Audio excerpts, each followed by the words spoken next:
amazing to be in a room filled with writers and people who love writers and writing. This has got to be one of my greatest days of this year. Thank you so much for participating and for coming out on this beautiful spring night to be part of our 23rd Paper Garden celebration. I'm Deborah Wiener, and I am a retired administrator from McMinnville School District, and for years in McMinnville I ran creative writing festivals, and I brought some of my old friends from McMinnville School District here with me tonight to help me and help us put on this event. So I want to thank all of our great supporters. I want to recognize the Arts Alliance of Yamhill County, and they are the umbrella organization that puts this together and holds us all together and makes this event possible. I also want to thank Mike Santenay, who's our chair of Paper Gardens, without whom Paper Gardens would have riveled up and died a few years ago, but Mike has kept it going and we're so grateful for him.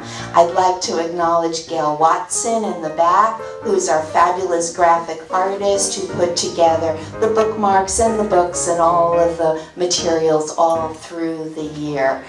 So this is a wonderful event tonight with a lot of people who just care a whole lot about writing. It was started, Paper Gardens, 23 years ago by a woman named Rachel Bouchard. She lived in Yamhill County and she was a poet, and she wanted to encourage and recognize excellence in writing. And I think she had a great idea, and I'm glad that we can keep her dream and her ideas alive. I also want to recognize tonight, when you get your book, you'll see there's a beautiful, beautiful photograph on the cover, and it's by Chuck Hillestad, and he is a local photographer, a member of the local photography club, and he contributed his award-winning photograph for us to be able to use. And we're very excited about it because it's a beautiful camellia, and there's a poem by Rachel Bouchard in your book that talks about a camellia. So anyway, lots of wonderful treasures to discover tonight. The way the night is going to work is we're going to be looking at some of the writing by category. So we're going to start with Poetry of Place, because this is a special place, the Yamhill Valley, and we're going to acknowledge each of our writers who are able to win tonight. We had over about 300 entries this year. So people who are here tonight, it's really very special. And also I want to tell you that we had 17 different schools from across Yamhill County participating in the event. So if you're here to recognize your school, kudos to you and congratulations to your school too. We will call up the children, and then we will call up the youth and the adults in each category as we go through, and we would ask that you would read your work, and most of the poems are pretty short, so we can read the whole poem, but some of the longer pieces, some of the prose are longer, so we would ask that you would just pick out your favorite part, and then people can finish it in the book later, but just give us a taste of your writing, okay? So hopefully tonight is a night to celebrate, and congratulations, and I'd like to now introduce Mike Santenay, who will introduce our amazing judge.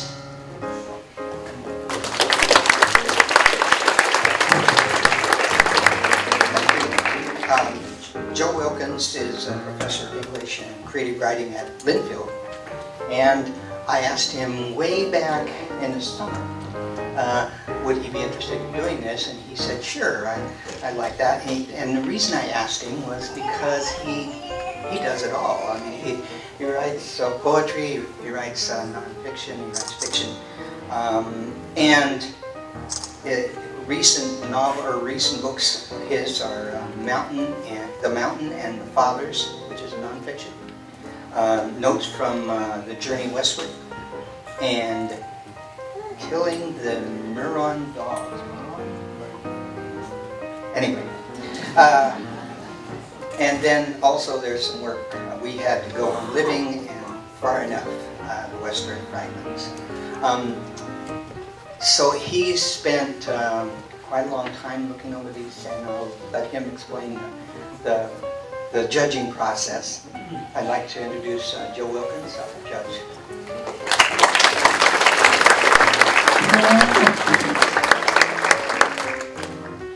Thank you all for being here tonight. This is an exciting night for me, as Mike said. He asked me to do this quite a while ago, and I said yes, and I said that sounds great. Something to encourage people to write, to encourage people to create, to express. I'm all in it. I'm all for it. And then, right in the middle of the busy spring semester, Mike came with a big pile of papers.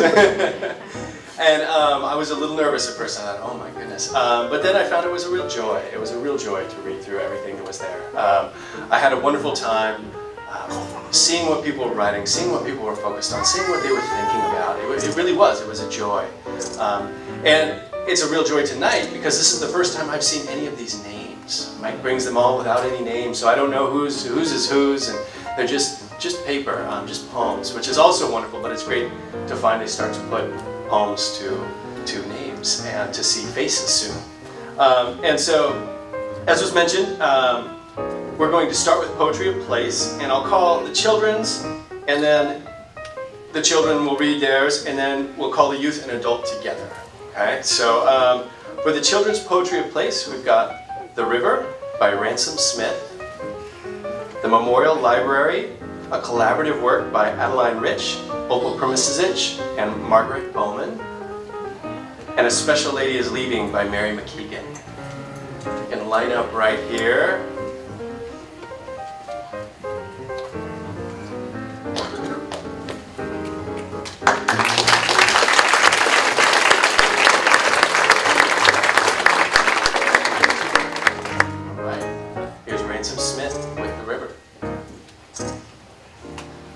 Good evening, my name is Ransom Smith. I'm 12 years old and I go to Veritas School. I'm in 7th grade and it's in Newbury. I shall be reading The River for you tonight. The river, peacefully running along without a sound. The wind blows gently but cool. When you step in the fine river sand, you sink in about an inch. On the far bank can be heard the twitter of birds. Small bushes and rolling hills, with a small house nestled between tall pines can be seen. Man and nature in perfect harmony. Is this not what God intended? Above, a clear blue sky with barely a cloud. The heavens declare the glory of God, and the firmament shows his handiwork. The river, peacefully running along without a sound. Thank you.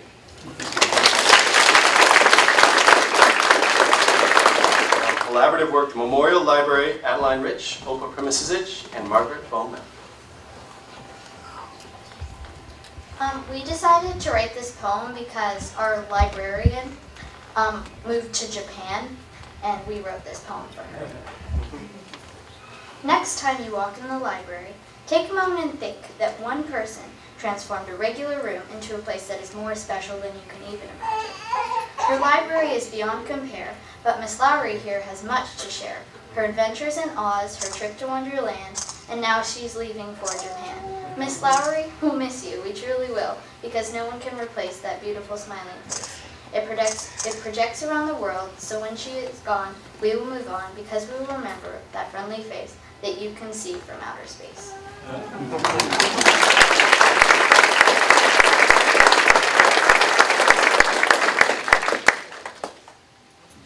And A Special Lady is Leaving by Mary McKeegan. I also wrote this poem because of my librarian, who also left for Japan. This poem is about a lady whose heart is made of gold, pushing away her troubles to find a book for those children who want a story, who want to hear a tale. On a cold and dreary day, Miss Lowry's love is for all. Even on a dark day, she brightens a child's life, bringing books and knowledge to last us her whole life. Miss Lowry, we hate to see you go, but in a different land you'll bring happiness, we know. Youth and adult Poetry of Place come up together. So we've got Sweet Familiarity by Jacob Smits, Blossoms in Spring by Hanley Steinhardt. And I should have said this before I started. that I guarantee I will mispronounce at least 3 names. Just, when you come up, pronounce your name correctly and I will stand corrected. And in the adult category, 3rd Street in January by Lucinda Huffine, and A Sunday in February, Patricia Farrell. My name is Hannah Lay Steiner, and I will be reading Blossoms in Spring. Spring has come once more, beautiful, capricious, reluctant, lingering. A succession of days, sweet, fresh, chilly, pink sunsets, maples in the hills are red-budded. Little ferns curl around the pond away from the hills. Cherries blossom out, pink and white stars of sweetness grace bare branches. One golden afternoon, arms full of flowers spoil. Clear, echoing twilight, nothing better than blossoms in spring. Not to know what the iris looked like, tragedies unspoken. Such a splendid time, big mossy hollow by an old mill. Romance flowering wreaths of blossoms. With the iris come the crocus. Fields were empurpled, reverent steps, worshipping eyes. One spring evening, trees pink with blossoms. Frogs singing silvery sweet, in the air full of Daphne. Sitting by her bedroom window, wide-eyed reverie. Out past the boughs of the cherry trees, once more bestarred with its tufts of blossoms, spring had come once more.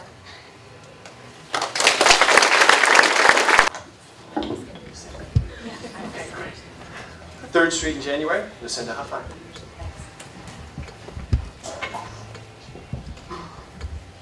I'll take the light where I can find it. The snow that graces the plaza across the way, the sparkle of a ring reflected in the window of a cafe. Neon blue moon sign beckons some. Bare trees are encircled with starry lights. Cars swish through slushy streets. Too early in the year to hope for spring. They say it will freeze tonight. The sky above is full of gray. Oh, holy night, where are the stars, the moon? I'll take whatever light I find today. The neon moon and electric stars, the sacred joining the profane. It's all the same to these old bones, and what a fine light they provide to guide a lonely wanderer home. Sunday in February, Patricia Farrell. A Sunday in February. I can feel the cool air settling into our valley. It smells of moist greenness. The sound of the creeks comes from 2 directions, and a single chorus frog gives a slow, ratcheting call, then becomes quiet. I build a nest of sticks and vines for birds to play in. It will season this summer in a cold coal circle created by previous bonfires. It will hold fire come next winter. Holding onto the sky, a hawk sits at the top of an ancient, worn oak. The lines of the field curve around the tree. Farmers have worked around this tree for decades. The hawk lifts off, rising slowly, and joins another in a faraway spiral. Sitting inside now with the silvery rain coming straight down, I appreciate the cat warming my lap. The melancholy of a Sunday afternoon has no meaning to the birds outside. The red cedar boughs care not for the day of the week or the time of the day. Sunday is just a state of my mind.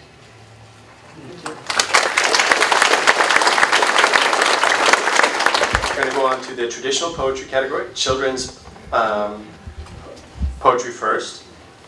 We have Seasons Galore by Kate Craddock. I Have to Write a Poem by Tom Scholler. And Boys and Girls by Maya Altry.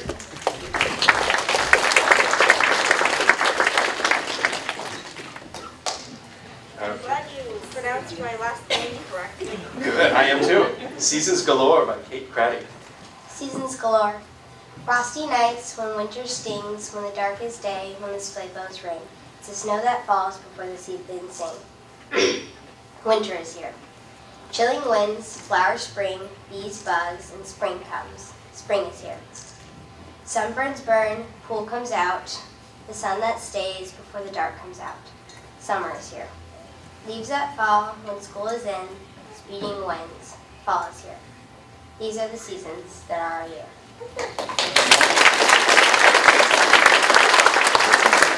Tom Scholler with I Have to Write a Poem. Actually, I was inspired by a self-dub line. This is I Have to Write a Poem. Morning dew and love that's true. Poets write about one or two. I don't know about either one. Now I guess my poem is done. Can I go and have some fun?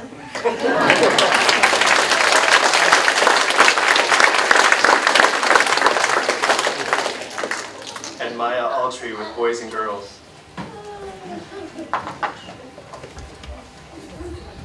Boys and girls. Boys. Dirty, messy, annoying, eating, sleeping, underpants, pizza, sports, dance, learning, helping, talking, shoes, clothes, girls. Okay, and on to the youth and adult, traditional. In the youth category, we have someone who won twice for 2 poems that were entered. So we have A Change in the Wind and Mirrors and Shattered Dreams, both by Peter Van Horn. Where the Thunderbird Goes by Troy Pigman. A Mother's Ballad by Natalie Suterari? No, but okay. And Sonnet 116 Revisited, Lucinda Huffine. Peter Van Horn with 2 poems. A change in the wind. The riverbed has gone dry, and like the light in your eyes, for once there was peace, there is now only a stale breeze that does little to satisfy. In the distance clouds form, foretelling of a late night storm. The wind will howl and the rain pour, but the river will remain as dry as the shore. Nothing can change the horrors of the past, and nothing will last forever. Eventually we'll find hope in a new set of eyes. Until then, the children cry. This is Mirrors and Shattered Dreams. The mirror shatters easily, leaving missing pieces and much to be desired. Though these pieces may warp at the same rate, they will never create what they once did. As the glass lies motionless, the broken image it reflects changes. So with every life-shattering experience, new colors and shapes are routed into the glass. When pieced back together through hope, the reflection forms something new, the reflection of a new dream.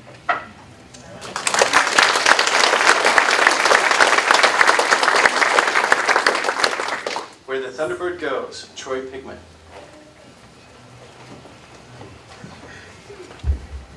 Hello everyone, I am Troy Pigman. I am 15 years old and I go to Chehalem Valley Middle School in Newburgh. And this is where the Thunderbird goes. No one knows where the Thunderbird goes when the lightning strikes its blows. Perhaps it snatches the children, the livestock too, to a place far out of view, where they then must endure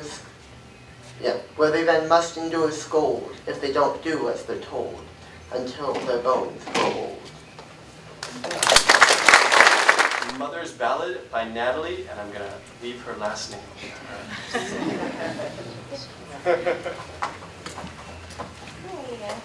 I'm honored to be reading this on Mother's Day weekend, so happy Mother's Day to all of you. A Mother's Ballad. I write by candlelight, I sing below the moon. Absorb the light of day, I watch your nature bloom. Your head springs up at new day's dawn, you're quick from left to right. I watch, I learn, I try and fail to steer your hastened flight. The mud trails up the ceilings and the chalk marks down the hall. Over and under I wipe and sweep, I trip on bouncy balls. I speak, I yell, I go unheard, I'm quickly growing old. You run, you play, I catch my breath, pray do as you are told. Explore through every avenue, ask questions every hour. 1 minute blocks are flying and the next they form a tower. Lax as I am, frustration sometimes shows upon my face. I hide, you seek, you pry it out, our funny little chase. Though every error stabs my heart and soaks your yearning eyes. Another phase, a lesson learned, transition in disguise. When tired eyes will finally coax a pillow to your head. You sleep, you snore, you dream some more, I lie awake in bed. If dragon dreams cause bedtime screams, I'm here at your bedside. I hug, I shush, I hold you close, you cuddle up and hide. I write by candlelight, song lyrics taught by you. Become your one true self, become the purest you.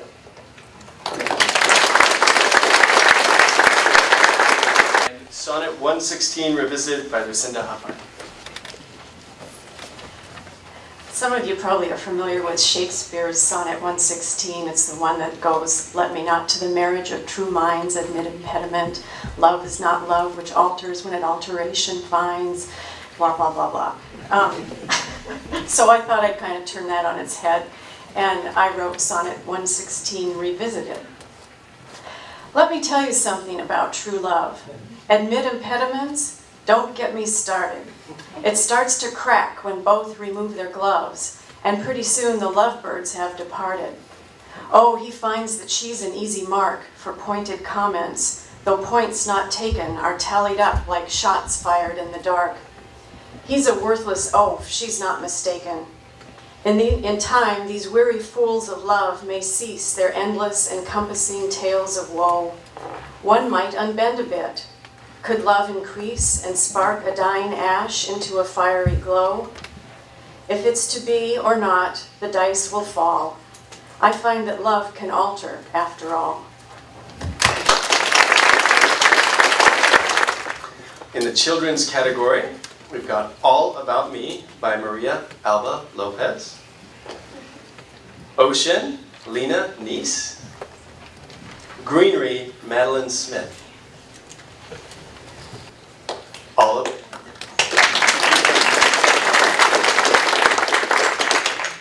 All About Me, Maria Alba Lopez.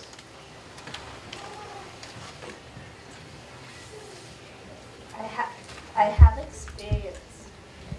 experienced a band of dogs running in the streets, feeding a starving boy our leftovers of eggs and beans, showering off the dirt from water being untouched by city chemicals, being a child at my grandpa's farm in Mexico. I imagine chilling with my mom, having a nice cold drink next to us, our toes touching the warm sand, cold salt water going up and going down in waves, big tall coconut trees no one can reach. No noise, just the sound of waves crashing down, the sound of dolphins calling to us, living in a dream place with my mom. I almost know it will smell new inside. I can touch the floor, read the speed limits, know all the buttons inside, but I still don't have permission from my driving teacher named Bill yet. I wonder, throwing a hat in the air, wearing a robe and a stole, feeling so accomplished, a rolled up piece of paper in my hand that is the gateway to my future, marching to pomp and circumstance. Seeing smiling faces of my parents, classmates, and friends. I believe in white skies, beautiful voices all around, big white wings, feeling young again, not having to wear glasses anymore, seeing all my family members that have passed away, seeing God for the first time.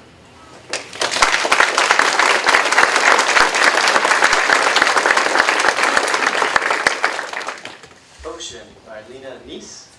Nice. Ocean. The deep blue. The smell of that salty seawater. The feeling of my feet sinking in mushy grainy sand. The sound of yelling kids. I breathe the salty sea air that makes me cough. I see the back of my opaque eyelid. It's like I am in darkness. Greenery by Madeline Smith. Greenery. Greenery, greenery, oh beautiful to see. When I walk by the greenery, I always see some bees. But the thing about the greenery that I don't really like is when I smell the roses and I feel all the spikes. The youth and adult free verse, we'll call those up together, and there's going to be 8 of them. Pacific City by Jacob Smits. The Ocean Roars, Kayla Harris. Small and Unimportant, Rain Bailey.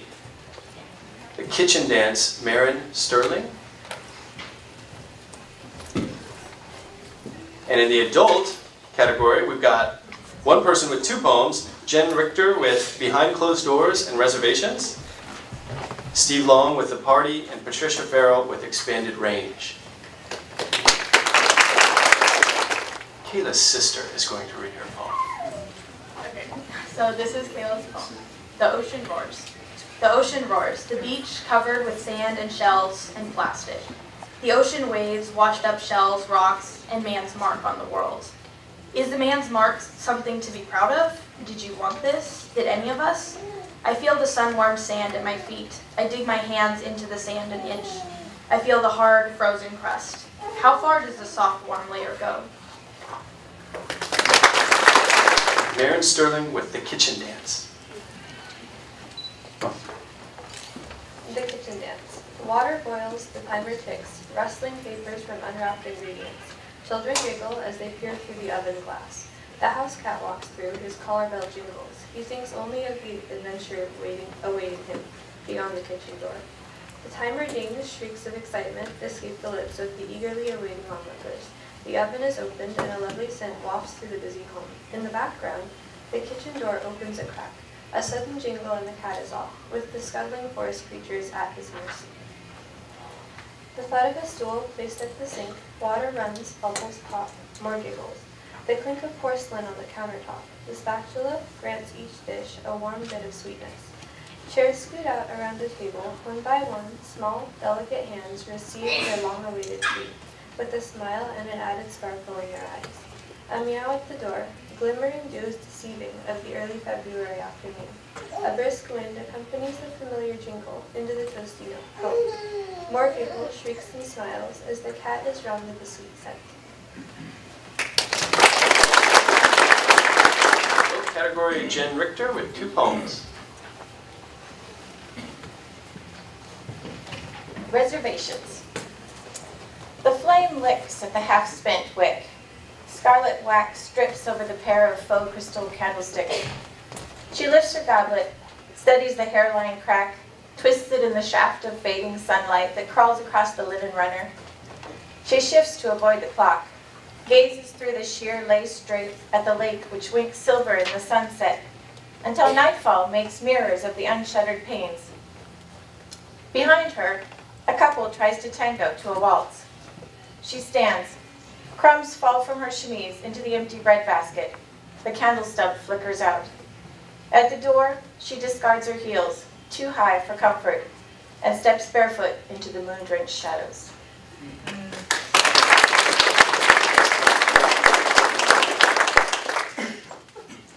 The second one is called Behind Closed Doors.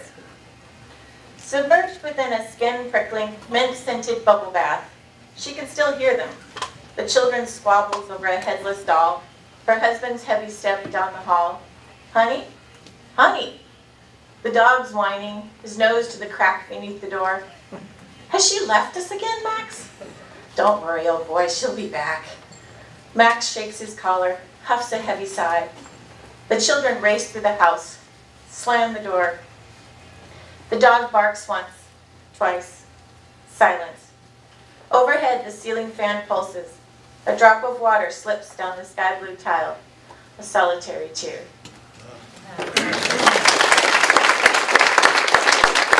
Steve Long with The Party.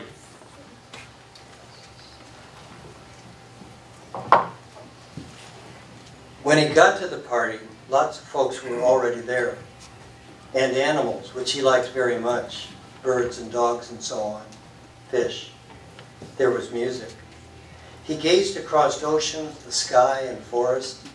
Vast farms slid from brown to green, row after row as far as he could see. Meadows bloomed flowers.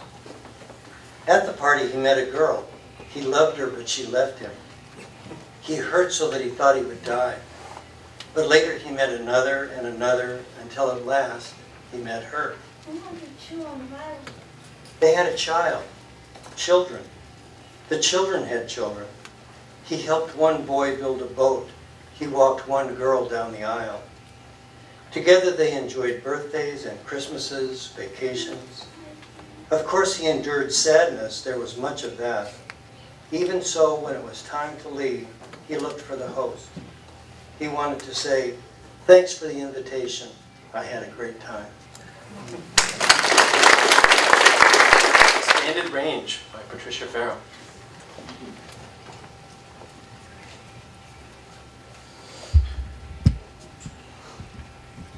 Expanded range. Imagine the impulses, the magnetic humming of trajectory and territory, the nocturnal brightness, the plethora of scents, the cacophony of songs in an expanded range. Imagine the elastic joy of metamorphosis, the emerging from the exoskeleton, the flexing of fresh wings in warm sunlight. And what of the rapture felt by the lone coyote or frog who, joining the chorus, becomes more whole?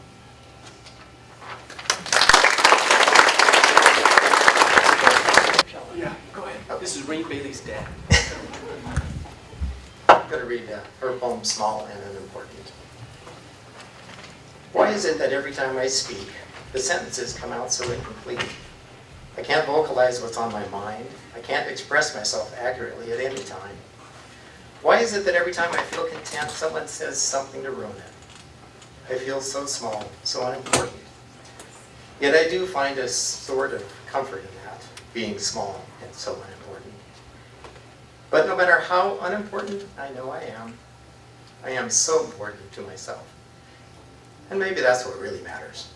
And maybe the incomplete sentences were meant to be incomplete.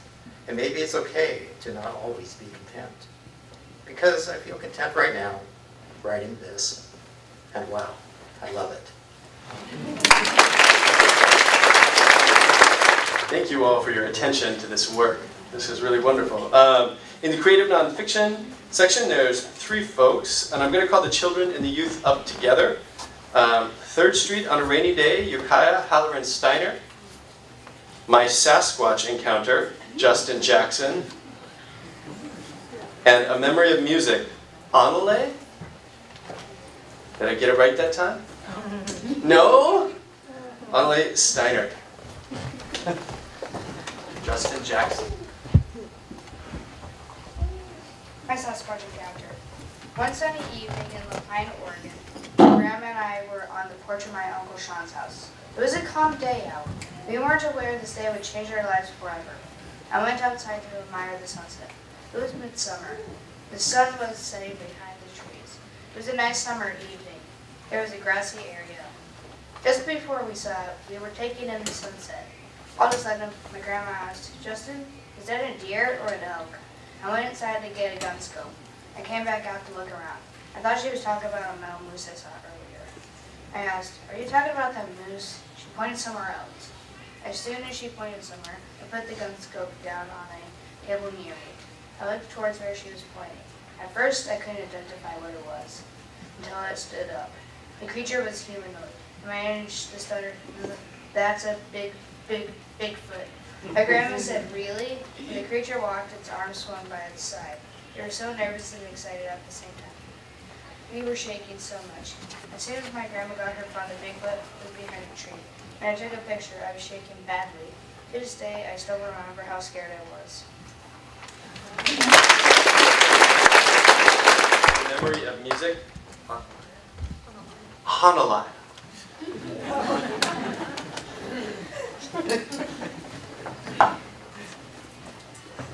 While there are many songs I associate with people, events, or places, some are far more vivid than others. There are some people that I associate many songs with, and others that have only one verse. Many songs I have heard since I was very young, I only listened to in the last year, thereby forging links between memories and music. In 7th grade, my family watched The Fiddler on the Roof. I remember short skirts, long hair. My father sang Sunrise, Sunset, and reminisced over seeing the original musical. From then on, that songs were not associated with him, and to some extent, our family history, as an ancestor of mine immigrated to America around the time. Later that year, we were studying the time period in social studies, and we watched the movie in class. I will never forget my 30-something muscular PE and social studies teacher dancing along to If I Was a Rich Man, or the other guys in my class joining in. The musical itself is bittersweet, but I have only good memories of it. Now on to short stories in the children's category. Segregation, Xenia Mode. The Fairy in My Dollhouse, Jocelyn Ayers. And The Little Girl, Kendra Garrettson.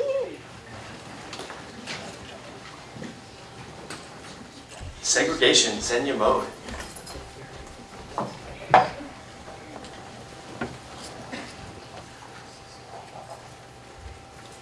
Move it, buddy, a man said as I was wiping my mouth after taking a drink out of a water fountain.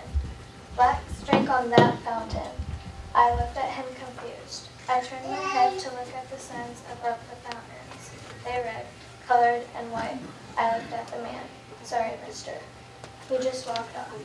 I never knew that it mattered so much. After all, every human being has feelings. Mine were hurt. I walked off out of the restroom and saw many other signs saying colored and white, even the sidewalks. That day, I kept thinking about how that man looked at me with that dirty look on his face. I have never felt that hurt for drinking out of a water fountain before. I decided to go to some marches and help Martin Luther King Jr. stop segregation.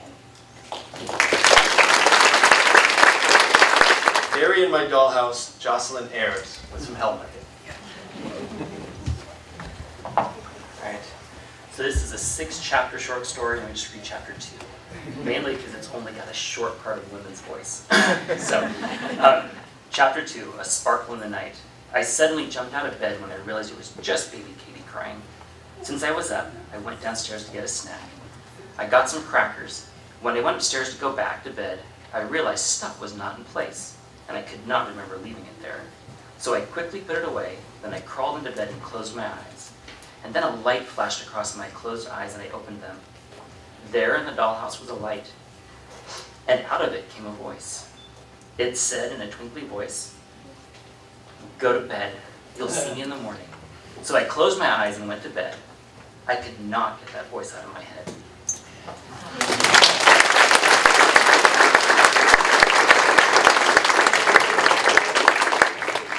And The Little Girl, Kendra Garrettson.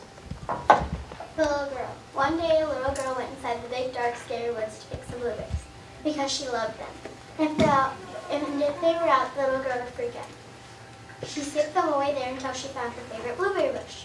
Then all of a sudden the magical horse came over to her. The little girl was speechless. She did not know what to think. So before you know it, she was riding in the woods. After all that riding, you think that the little girl was tired, but she wasn't. All of a sudden the magical horse came to a stop. The little girl got up and said, "What's wrong?" Then she looked behind her and saw a hungry pack of wolves. Then she got back on the magical horse and said, "Yee-haw," and started riding as fast as you could even imagine. The horse started racing through the streams, under the trees, and back around. I know some of these stories we only got to hear part of, but we will have more books for sale up here at the end of all the readings, and they're $15 for each book, so you can let the story be continued. Youth and adult short story. The Observer, Natasha Bailey. I Am an Artist, Crystal Hedrick. The Ring, Zachary Reinker. The Enemy Waits, Susan Watkins. And El Papa, DJ Bershaw. The Observer, Natasha Bailey. Hello. I'm happy to read just a piece of my story for you today. The man turned to his window, which, conveniently, allowed him to gaze upon the world's pedestrians. He sat at this window every morning, but it was at that particular morning, when he happened to peer through the grubby glass, that a bush of wild hair caught his eye. His fingers, which had begun to drum out a beat on the synthesized table, ceased their incessant tempo. He watched, transfixed. A woman made of the blackest spun chocolate wound her way through the now cluttered street. All who had evacuated the cafe were now choking the walk, as was the still acrid stench of the coffee beans. He could tell the exact moment it scorched her nostrils, and the pulsing throng became too much for her. In the midst of the bustling walk, her nose crinkled on inhaling the smoking fumes, and all of a sudden, One of the fleeing businessmen smacked into her shoulder, which sent her reeling into another innocent bystander, who in return sharply shoved the woman off her. The people didn't even pause to see what had become of the woman, just promptly melted back into the mingling crowd. The woman had been carrying a rather large briefcase, which told the man, or more accurately, the observer, that she had a very important job. Yet upon being flung between the ongoers of the mob, she no longer maintained the ability to balance. And all too soon she was on the summer-scorched cement, her briefcase contents sprawled out for the city to see. Thank you. I am an artist, Crystal Petrie. This is I am an artist. Sorry, I'm losing my voice. I am creative. I am setting out the tools of my trade. I am thinking. I am wondering. I am wanting to make other people feel happy with what I create. I am working to fill a white void with imagination and bright colors. I am an artist. Fuchsia is smiling. Fuchsia is laughing until my sides hurt and I can barely breathe. Fuchsia is playing little kid games even though I'm ages past childhood. Fuchsia is playing jokes on my brother because he distorts it. Fuchsia is playing my favorite song in orchestra, getting an exciting part and playing it well. Fuchsia is going out with my friends to do nothing more than fool around. Fuchsia is rocking out to music that hasn't been truly popular since the 80s. Fuchsia is goofing off. Fuchsia is getting into the weirdest conversations at the lunch table that's meant for 6 but holds 9. Fuchsia is daring each other to touch the sky and chase the wind. Fuchsia is going to a concert to hear the most beautiful music ever composed. Fuchsia is taking a minute, taking a minute thought and bringing it to life through writing and storytelling. Fuchsia is even just a pleasant conversation with a close pal on the bus to school. Fuchsia, to me, is fun. Rainbow is life itself. Rainbow is every emotion and every thought of every day. Rainbow is fun and curiosity and individuality. Rainbow is faithfulness and insecurity. Rainbow is crying. Rainbow is trust and success. Rainbow is stupidity and the unthinkable. Rainbow is shyness and embarrassment and secrets. Rainbow is suffering. Rainbow is tranquility and difficulties. Rainbow is pride, being together and warmth and being mortal. Rainbow is all the feeling of all these and more all at the same time. Rainbow to me is everything, and rainbow is what I shall create. The Ring by Zachary Reinker. Hello, my name is Zachary Reinker, and I will be reading The Ring. It was a blistering hot summer day in the school's overly large playground, and a trio of children were at play. They were in the median of a basketball game when I approached. One of the boys bounced the ball several times off the solid concrete ground, and then launched the leather spear in an arc up towards the circular hoop. The ball ricocheted off the backboard and bounced off in my direction. Recovering the ball out of the air, I curled it under my arm and glowered down upon the minuscule group of kids. A courageous lad stepped forth from the group and proclaimed that I return their basketball. No, I answered, and shoved the student down. Stumbling backwards, he crashed to the ground, hitting the earth hard, his arm scraping the jagged ground. Immediately, tears streaked down his face as blood oozed from his injured forearm. Suddenly, the world around me flashed with a bright light and enveloped my body. The entire school, playground, and kids all dissipated. Before I could make a peep, the entire situation had changed. It was late fall, at least I assumed it was. I was no longer on the school playground, for now my surroundings resembled a city shrouded in gray looming clouds.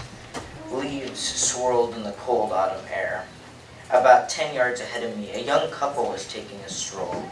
The woman wore a purple gown that barely scraped to the ground. Her hair was strung up in a bun. The man had a dashing shirt, and his hair was slicked back handsomely, a classic gentleman's style. They held each other's hands in a gentle swing as they paced down the stone brick path. In the blink of an eye, a silver ring slipped off the woman's gentle finger. How I caught this, I had not the slightest clue. The ring sparkled as it plummeted towards the stone. In a sudden burst of determination, I dashed forwards to catch the lost jewelry. A millisecond too late, the band of silver clattered across the earth and continued its descent down into a sewer drain. As it slipped through the vent's rusted bars, I extended my arm down in pursuit, into the grimy hole as far as it would go. The ring had landed upon a mound of thick sewer sludge, so it would luckily not sink, but my reach was just a few inches too short. I had no idea what had gotten into me, for I had never been so desperate to help someone in my short, miserable life. With a sickening pop followed by a jolt of pain, my hand reached down just enough to recover the lost item. Leaping back up, the wounded elbow cracked back in place. My eyes darted in all directions, searching. I saw towering skyscrapers, dark-leafed trees swaying in the wind, a cat darting into an alleyway, but the couple was nowhere to be seen. "Where are you?" I bellowed, waving the ring high over my head. "I have your lost ring!" But I knew they were gone. I was too late. Again the city flashed with bright light. The buildings around me began to melt away like ice on a sunny day. I clutched the ring tight to my chest. I could not lose it again. In a last desperate attempt, I screamed, "No, wait! I still need to return the ring!" In an instant, it was all gone. The city, the trees, dispersed like smoke. The Enemy Waits by Susan Watkins. I was extremely excited to win this contest because it's with a piece of speculative fiction, but I'm even more excited now because we've had so many pieces of fantasy and science fiction tonight. The Enemy Waits. Deep in the rock, in the cavern of heroes, the thousands gathered. The stones had been cast, the augurs read, the time come. A double line of white-classed priests marched from rocky tunnels through the ranks of heroes, each man bedecked in armor, bristling with blades. "Choose me," the heroes cried. They beat their breasts and shouted their names as the priests, stony-faced, passed by.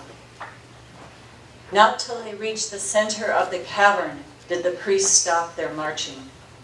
Arms raised, they encircled the chosen hero, who neither beat his breast nor shouted. "Our warrior has been chosen. Our warrior has been named." Paul of the exquisite light bowed deeply.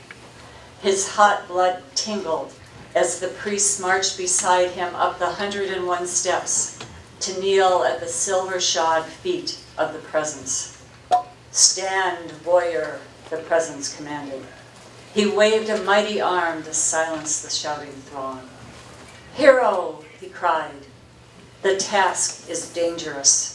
Defeat will lurk at every turn. Your ingenuity, your courage must guide you." To the thousands he cried, "Our future lies in our heroes' hands." The thousands roared. The presence leaned his majestic head close to Paul's ear. "Sharpen your blade, be nimble and quick. The enemy's patience is infinite. The enemy's cunning is subtle. The enemy's will is implacable." His hot breath wafted onto Paul's cheek. "Warrior," he whispered, "this enemy will test you."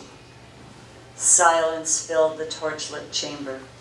Paul held his breath as behind and beside him the thousands held theirs. "Open the portal," the presence commanded. "The enemy waits." His powerful arm split the air, his fist clenched. "To the death! To the death!" shouted the thousands. Paul shouted too.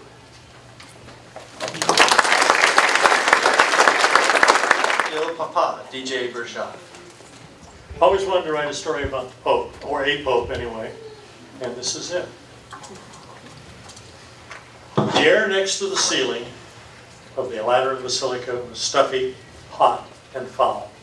Gina Tedesco held suspended in nylon straps and webbing, checking her telemonitors for the final time. She shifted occasionally to relieve her stiffness and growing tension. Even after filming 17 papal consecrations, Gina always found herself profoundly moved by the pomp and ceremony of the occasion. Within a few minutes, a prince of the church would be elevated to its supreme earthly leader, the heir to the throne of St. Peter the Apostle, the Bishop of Rome. She remembered her mother's pride when, during a family gathering, she'd announced Gina's first assignment, the consecration of Alexander VI in 1492. The old woman's eyes filled, though she admitted later privately that a Spaniard would not have been her first choice. No one had mentioned that evening that Alexander was the father of Cesare and Lucretia Borgia, and Gina's mother had conveniently overlooked that fact. And after all, what good Catholic would question the decision of the Vatican Office of Papal History? Besides, thought Gina, smiling to herself, the money was almost too good. It made the hours of building heat, fresh and stale incense fumes, and the stench of hundreds of packed bodies easily bearable. Today would be her 18th papal mission. Pulling at the long sleeves of her loose black shirt, Gina ran the hidden cameras through their paces, pausing to adjust the seal of the air filter covering her nose and mouth. After an hour or so, the rubber typically got clammy, and Gina was starting to sweat. Tucked up into the darkness amongst the ceiling supports, she was invisible to the attendees below. Not that there was much chance of anyone looking up. Still, if something should go wrong, her only link to the ship, hovering thousands of feet over the basilica, was the subvocal microphone passed tightly against her throat. Pressed, I should have said. She pushed the button next to her right ear and was relieved to hear the tinny sound of Vince Vitale's voice. "Yo, Gina, everything okay papally?" "Yeah, no problem. You sound bored, flyboy." "Well, the action level up here is nil. Fortunately, I have in my possession the latest edition of Playboy's Women of History. I am passing the time, as they say." Gina chuckled. "Say no more, Vincenzo. Over and out." She broke the connection and swung around to check the readings on the portable power unit hanging behind her. The dial's face was nearly all green, and the rolled-up monk's robes and sandals she used as a traveling disguise were securely lashed up against the metal housing. With that cowl up over her short brown hair, Gina easily passed for a small, drab brother of some unnamed order, and her Latin, though strangely accented in this Rome, was fluent.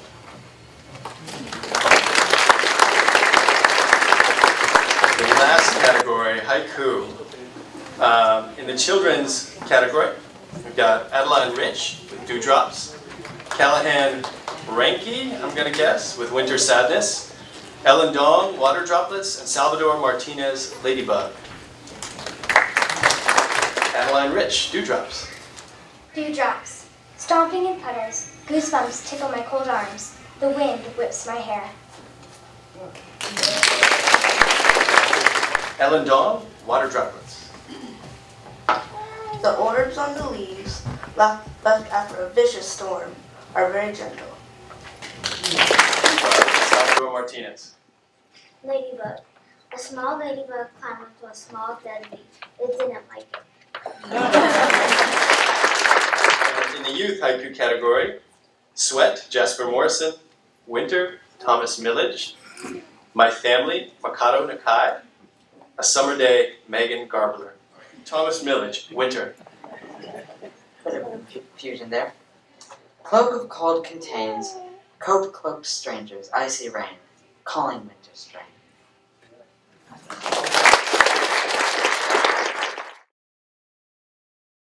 Hello everyone. I'm Makoto Nakai, and I go to Seal Lewis Academy, which is in Newbury. I'm actually exchange student from Japan, and so today I'm gonna share my haiku about my feeling for my family in Japan. I miss my family sometimes, those whom I lived in the land where haiku was born.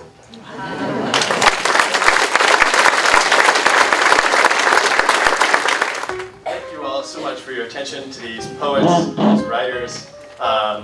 That is our readings for the night, but I think Deborah has some more things to say before we close. And I just want to, I mean, wasn't that amazing? Can we have a round of applause?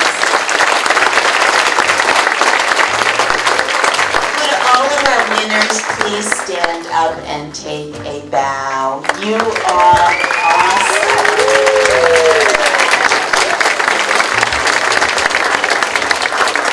So much talent in our county, and to be able to hear it from young children to adults is really fantastic. Thank you so much for your attention tonight, to all of the details for participating, and we hope to see you next year. And I want to, just before we all leave, if we could please give a round of applause to our wonderful writer, author, Judge Joe Wilkins. And if you have not read his books, please go get them from the bookstore or the library. He is a phenomenal, phenomenal reader, and we are really blessed to have him in our county and to have his support for Paper Gardens. So thank you all, and good night.